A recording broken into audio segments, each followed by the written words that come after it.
Hola, muy buenas a todos. Estamos en un nuevo vídeo de Célula de Lectura. Esta vez vamos a hablar del capítulo 3, Desventuras de la Conciencia Nacional, del libro Los Condenados de la Tierra. Fanon comienza este capítulo advirtiendo que la independencia recién conquistada no garantiza por sí misma una transformación real en la vida de las masas. El entusiasmo inicial, la emoción de ver la bandera nacional ondear y de escuchar un himno propio, puede durar poco si los cambios no afectan a la raíz del sistema social y económico. En este momento es cuando surge el verdadero problema, la clase que se erige como heredera natural del poder político, la llamada burguesía nacional. Demuestra de ser incapaz de cumplir las expectativas populares. Esta burguesía, formada en las escuelas coloniales, educada bajo los valores del colono y acostumbrada a moverse en la lógica del privilegio, no tiene un proyecto revolucionario. Su meta principal no es transformar las estructuras heredadas, sino sustituir al administrador extranjero y disfrutar de los beneficios que antes monopolizaba el colono. Fanon la describe con un tono ácido. No es una clase creadora ni productiva, sino una clase parasitaria. Vive de licencias de importación, de concesiones comerciales, de comisiones fáciles y de negocios de intermediación. No busca industrializar el país ni fomentar la agricultura moderna, sino integrarse en el circuito de la economía mundial como un simple mediador. En lugar de promover un mercado interno dinámico, capaz de satisfacer las necesidades básicas de la población, se limita a importar bienes manufacturados de las antiguas metrópolis y revenderlos a precios inflados en el país. Esta práctica perpetúa la dependencia estructural. El pueblo sigue consumiendo productos extranjeros y entregando materias primas baratas, mientras la riqueza nacional se escurre hacia afuera. La independencia política en este esquema queda reducida a un cambio de símbolos, mientras la economía continúa bajo el control externo. Fanon insiste en que la burguesía nacional no es solo incapaz de generar un proyecto productivo, sino que además reproduce las formas de dominación colonial en el interior. Utiliza el Estado como un botín, una fuente de privilegios y beneficios personales. Los ministerios, empresas públicas y bancos nacionales se convierten en espacios donde colocan amigos, parientes y aliados políticos, no en instituciones al servicio del pueblo. En lugar de representar una ruptura con el colonialismo, la burguesía nacional convierte el Estado en un negocio privado. Esta dinámica tiene consecuencias devastadoras. Las masas que habían sido el motor de la lucha de liberación descubren pronto que su sacrificio no se traduce en mejoras reales. La tierra no se distribuye, la pobreza persiste, los servicios básicos siguen siendo inaccesibles para la mayoría. La independencia se transforma en una amarga desilusión, porque los que ahora mandan no se diferencian demasiado de los antiguos colonizadores. Por eso Fanon habla de las desventuras de la conciencia nacional. El nacionalismo, que en el periodo de la lucha fue una fuerza liberadora y movilizadora, se vacía de contenido una vez que la burguesía nacional le instrumentaliza para justificar su dominio. La bandera y el himno se convierten en un disfraz, en una pantalla que oculta la continuidad de las estructuras coloniales bajo administradores de piel local.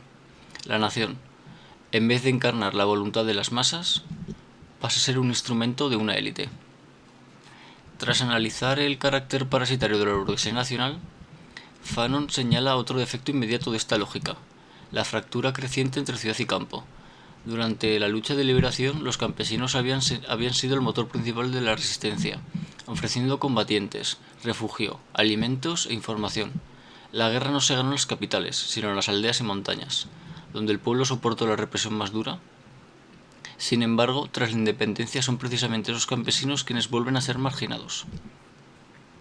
La burguesía nacional concentra todos sus esfuerzos en las grandes ciudades, en particular en la capital.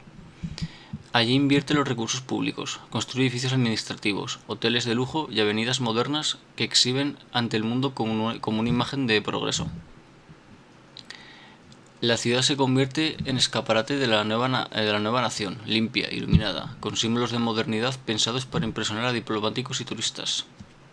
Mientras tanto, el campo permanece en la miseria. No hay escuelas, hospitales ni carreteras. La agricultura sigue atrasada, sin apoyo técnico ni financiero, y las comunidades rurales ven prácticamente igual que antes de la independencia. El sacrificio del campesinado en la guerra se paga con el abandono en la paz. Fanon denuncia esta situación como una nueva forma de colonialismo interno. Una minoría urbana asociada al poder político y económico vive a costa de una mayoría rural empobrecida. La brecha entre el campo y la ciudad no es solo material, sino también política. El campesinado queda excluido de las decisiones, pues el aparato del Estado funciona de espaldas a sus necesidades. Los dirigentes concentran sus actividades en las capitales, donde buscan proyectar una imagen de modernidad, mientras que en el campo el hambre, el analfabetismo y la falta de infraestructuras continúan siendo la norma. Fanon advierte que esta fractura puede convertirse en una fuente de tensiones peligrosas. El campesinado, al sentirse traicionado, puede desconectarse del proyecto nacional y perder confianza en sus dirigentes. El nacionalismo, en lugar de unir, empieza a dividir. Une a las élites urbanas en torno a la bandera, pero separa a estas élites del pueblo real que vive en las aldeas. La consecuencia de esta dinámica es que la independencia pierde su carácter transformador. Si el campo no es incorporado al proyecto nacional con medidas concretas, reforma agraria, desarrollo rural, inversión en servicios básicos, el país seguirá siendo una copia del orden colonial, ciudades privilegiadas y un mundo rural relegado. Fanon muestra así cómo la independencia mal gestionada no corrige las desigualdades históricas, sino que las agrava.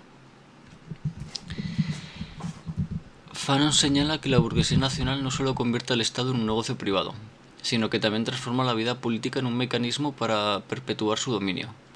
Una de sus herramientas principales es el partido único, que en teoría debería ser el instrumento de la nación para organizar la participación popular, pero que en la práctica se convierte en una pantalla que separa al Estado del pueblo. Durante la lucha de liberación, los partidos o frentes nacionales eran espacios de movilización real. Servían para coordinar la resistencia, articular reivindicaciones y mantener el contacto directo con las masas. Sin embargo, tras la independencia, el partido único pierde esa función transformadora. En lugar de ser un medio de organización popular, pasa a ser un instrumento de control. Su objetivo no es el empoderar al pueblo, sino garantizar la lealtad a la nueva élite dirigente. El partido deja de ser un canal de participación desde abajo y se convierte en un aparato burocrático desde arriba. Organizan mítines, proclamas y celebraciones que buscan mantener el entusiasmo simbólico de la independencia, pero sin permitir una verdadera deliberación o crítica. Se abre en nombre del pueblo, pero se actúa en beneficio de una minoría. Fanon resume esta situación de forma tajante. El partido ya no es un mediador entre el pueblo y el Estado, sino una barrera que impide que el pueblo cuestione al Estado. El resultado es que el partido funciona como un instrumento de clientelismo. Se reparten cargos, favores y prebendas a quienes garanticen su apoyo, mientras se margina o se reprime a quienes se atreven a criticar. En este esquema, la política se vacía de contenido y se transforma en un espacio de competencia por recursos y privilegios, no en un proyecto colectivo de transformación nacional. El Estado patrimonialista que describe Fanon es un espacio donde los bienes públicos son tratados como propiedad particular de la clase dirigente. Los ministerios, las empresas estatales, los bancos nacionales, en lugar de servir al desarrollo, se convierten en fuentes de enriquecimiento personal. La corrupción deja de ser un fenómeno aislado para convertirse en el modo normal de funcionamiento del sistema. Mientras tanto, el pueblo observa que la independencia no ha significado su inclusión en la vida política. Fanon advierte que esta exclusión genera un desencanto profundo. El nacionalismo que antes movilizaba ahora aparece como un discurso vacío, reducido a símbolos como la bandera o el himno, pero desconectado de las realidades materiales de la mayoría. Lo que antes era una lucha colectiva se degrada en retórica, y lo que antes era poder popular se convierte en un instrumento de dominación. De esta forma, la burguesía nacional convierte el partido único y el aparato del Estado en un botín. La independencia, lejos de abrir una era de participación y transformación, se convierte en un mecanismo de perpetuación de privilegios. Las masas, que habían esperado cambios profundos, comienzan a sentir que la independencia ha sido secuestrada por una minoría. Fanon advierte que la independencia política, cuando está dirigida por una burguesía nacional sin proyecto productivo, se convierte rápidamente en una fachada. Aunque se bajen las banderas coloniales y se retiren los ejércitos extranjeros, las antiguas potencias encuentran nuevas formas de mantener su control. A este fenómeno lo llama con claridad neocolonialismo. El mecanismo central de este neocolonialismo es la dependencia económica. Los países recién liberados necesitan recursos para reconstruirse y sostener sus instituciones, pero en lugar de desarrollar su propia industria o su agricultura en beneficio interno, aceptan préstamos, inversiones y ayudas de las potencias extranjeras. Estas ayudas nunca son neutrales, siempre están condicionadas. Las instituciones financieras internacionales, como el Banco Mundial o el Fondo Monetario Internacional, se presentan como mediadores técnicos, pero en realidad dictan políticas que perpetúan el mismo esquema económico colonial: exportación de materias primas baratas e importación de manufacturas caras. Bajo el disfraz de planes de modernización y cooperación, se impone la obligación de mantener la dependencia. De este modo, el país recién independizado continúa produciendo café, cacao, minerales o petróleo para venderlos a bajo precio en el mercado internacional, mientras importa coches, textiles, tecnología y bienes de consumo a precios elevados. La riqueza nacional se fuga hacia el exterior y el margen de maniobra política de los gobiernos se reduce drásticamente. La burguesía nacional desempeña un papel clave en este engranaje. Lejos de oponerse, actúa como intermediaria dócil del capital extranjero. Vive de comisiones, contratos y licencias que surgen de estos acuerdos, mientras las masas populares siguen atrapadas en la pobreza. En lugar de utilizar la independencia para construir una economía soberana, esta élite convierte al país en un mercado cautivo para las potencias extranjeras. Fanon denuncia que esta dependencia no es un accidente, sino una estrategia deliberada de las antiguas metrópolis. Al mantener el control sobre los circuitos económicos, se aseguran que la soberanía política sea una ilusión. El nuevo Estado no decide sus rumbos, son los bancos internacionales, los contratos de inversión extranjera y las presiones diplomáticas quienes lo hacen. En este contexto, la independencia se convierte en un espejismo. El pueblo descubre que, aunque los administradores sean de su misma tierra, las condiciones materiales de vida no han cambiado. La pobreza, el desempleo y la falta de servicios básicos persisten, mientras los beneficios de los intercambios económicos se concentran en manos de pocos. Fanon insiste en que, sin una ruptura real con este esquema, la liberación está incompleta. La soberanía política debe estar acompañada de soberanía económica. De lo contrario, el país seguirá siendo una colonia, aunque con otro nombre. Ante el descontento popular y la falta de resultados materiales, la nueva élite recurre a una salida tan vieja como eficaz: dividir al pueblo por dentro. Fanon describe cómo, en lugar de encarar las causas sociales de la frustración, la falta de tierra, de trabajo, de servicios, los dirigentes encienden mercados identitarios: tribu, región, confesión, lengua. Lo que durante la lucha fue una diversidad que se articuló en torno a la independencia, ahora se manipula como llave de gobernabilidad. El mensaje es sutil pero constante: no critiques al gobierno, sospecha del vecino. Tu problema no es una falta de pan, es la otra región que te roba. Tu enemigo no es la capta que captura el Estado, es el grupo de al lado. El tribalismo administrado funciona como una política de contención. En la capital, la prensa oficial y la radio del Estado amplifican agravios locales, reescriben viejas querellas, alimentan comparaciones envenenadas entre provincias. En el terreno, la administración reparte favores y obras selectivas para consolidar lealtades territoriales. La consigna de unidad nacional se vacía de contenido hasta significar silencio y obediencia. Unidad no es sumar, sino callar. Cuando esta táctica no basta, aparecen milicias oficiosas y comités de vigilancia que intimidan, vigilan y señalan a quienes cuestionan. Fanon subraya que esta balcanización interior no es una fatalidad cultural, sino una decisión política que evita afrontar la redistribución y la planificación. En lugar de construir carreteras, regadíos, almacenes y escuelas para reintegrar el campo, se levantan muros invisibles entre vecinos. En lugar de organizar cooperativas y crédito para los productores, se organizan lealtades. Así, la élite convierte la pluralidad del país en materia prima de su dominio, fragmenta la demanda social y la sustituye por una administración de identidades. El resultado es previsible. Crece el resentimiento horizontal entre pobres y disminuye la presión vertical sobre el poder que los empobrece. Fanon advierte el coste histórico de esta deriva. Un nacionalismo que no integra acaba deshaciendo la nación, donde haría falta un proyecto que articule regiones y pueblos en torno a obra pública, producción y servicios. Se instala la táctica de desviar la mirada. La desventura aquí es doble. El Estado no transforma y además rompe los lazos que la lucha había tejido.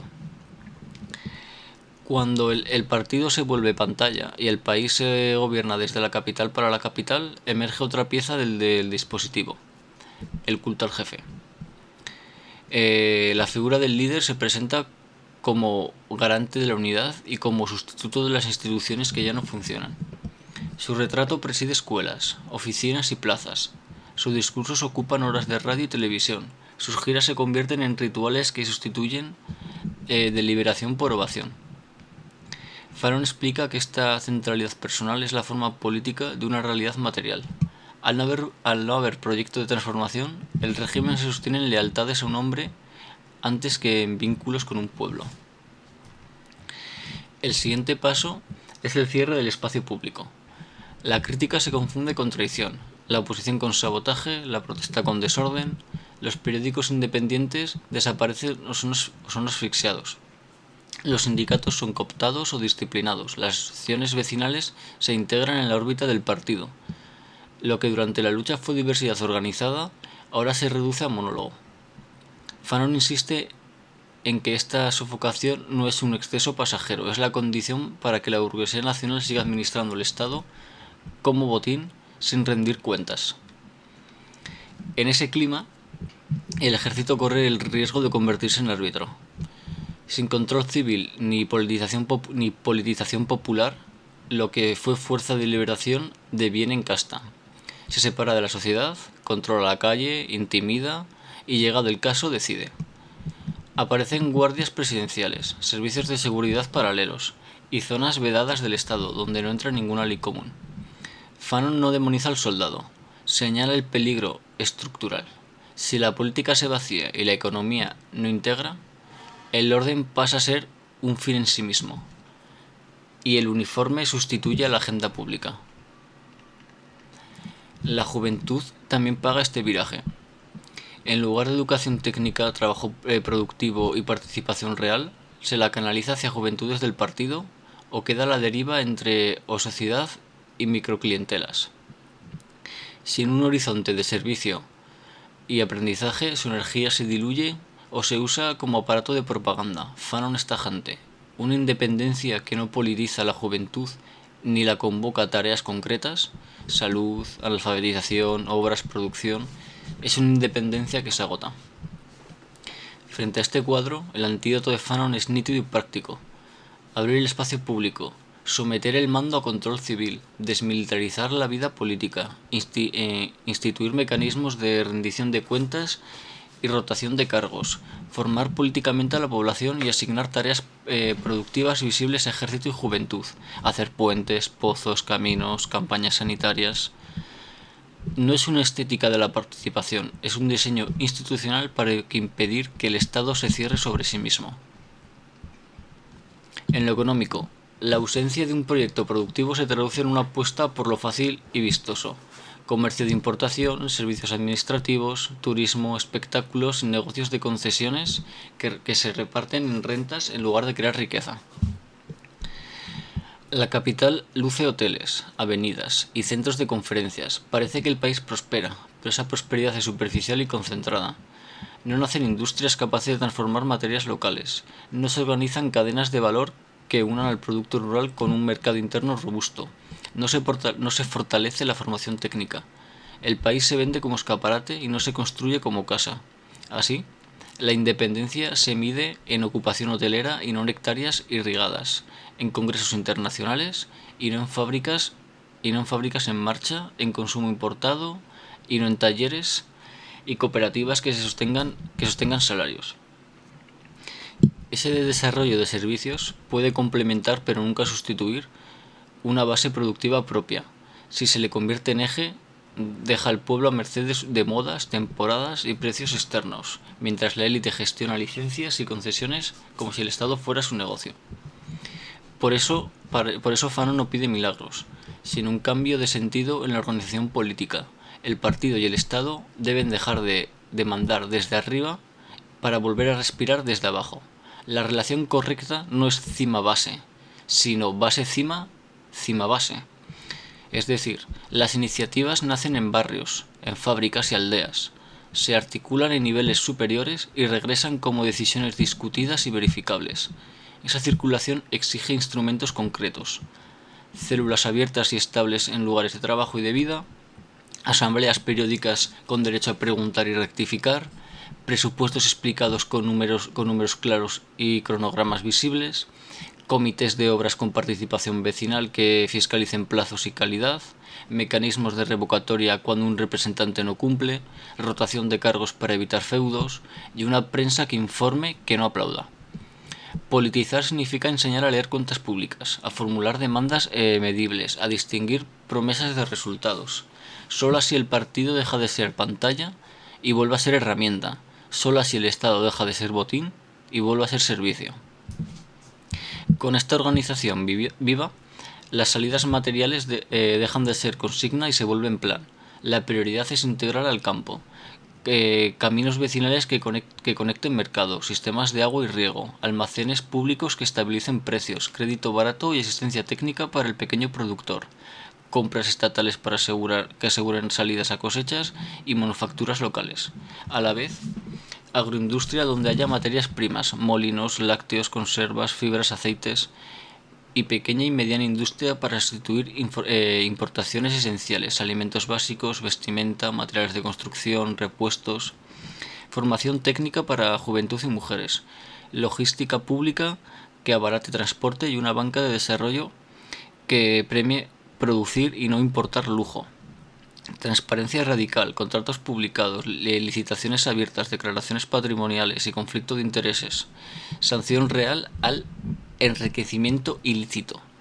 Descentralización de verdad. Recursos que bajan con reglas claras y control social. No favorecen discrecionales. Eso. Ejército y juventud al servicio de tareas visibles. Puentes, pozos, dispersarios, campañas de alfabetización y bajo control civil. Y un criterio simple para medir la dependencia. Menos discursos y más indicadores cotidianos. Horas de luz, agua segura, cosechas vendidas sin usura, transporte que llegue a talleres. Y bueno, y si estas prácticas e instituciones se afianzan, la conciencia nacional dejará de ser un recuerdo de guerra y se convierte en una forma de vida compartida. Si no, la conciencia nacional se reduce a bandera y acto y el país a promesa incumplida.